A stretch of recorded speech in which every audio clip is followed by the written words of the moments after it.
Last night, yo, it was the best. I met a pretty girlie na taga-IS. Meron siyang mga kasama to make it sure. Akin na po na lahat sila. Demir, kaya ang sabi niya, "Hi Andrew, I would like you to meet my friends. And believe me, lahat sila ay my Mercedes-Benz. This is Anna, this is Karen, this is Tanya, this is Jill. Lahat sila nakatira sa San Lorenzo Villamong 4. Kay Anna, ako napatingin. At pagtapos nun si Anna ay biglang lumapit sa akin. Tinanong niya ako, "Hey Andrew, can I have your number too?" Sumagot ko, 801-6722. Okay then, kami nag-party due to the break of dawn. Uwi ako ng bahay, then natulog buong maghapon. And ako'y ginising. And talagang na-shock cause nag-ring ang aking phone kaninang 2 o'clock.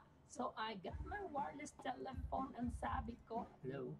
Sumagot siya, "Hey Andrew, if I ask you, can you go?" Ang sabi ko, "Anna, go where?" Ang sabi niya, "Come over here. Andrew, let's eat some pizza. And Andrew, let's drink some beer." So, after 20 minutes, I was knocking at her door. Nakita ko si Anna, she was lying on the floor. Ako'y kanyang tinawag. And alam niyo ba, ang sabi niya sa akin, "Andrew, Andrew, are you ready na?"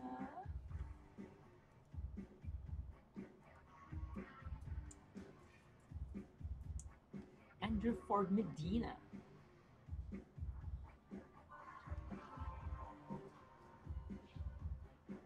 Pagkatapos nun, alam niyo ba, we went to the garage. At ang sabi niya sa akin, "Andrew, can you give me a massage?" Hinilot ko ang front, pati ang kanyang back. Then, Anna squeezed me tight and then she gave me a smack. Ako'y biglang nahiya, so ako'y napaupo. At ang sabi niya sa akin, "Andrew, wag na wag kang tatayo." Lumayo siya sa akin, kaya ako'y kinabahan. At pagkatapos nun siya ay sumayaw sa harapan.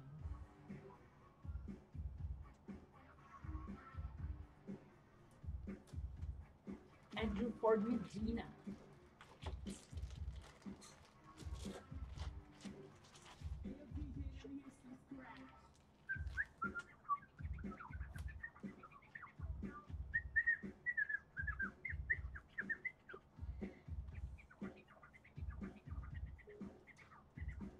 Just says no camera. Kaya yumakap siya sa akin at ako'y hinalikan. Nanggigigil siya sa akin, ayaw niya akong tigilan. At ang sabi, "Andrew, I wanna make love with you. Can you give me a little favor? Can always be with you." So ako'y biglang nagulat nang bumukas ang pinto. It was Anna's elder sister, so kami na pahinto. There's nothing we can do, it was a pain in the... Nang sabi ng kanyang ate, "Anna, Anna, can I join?"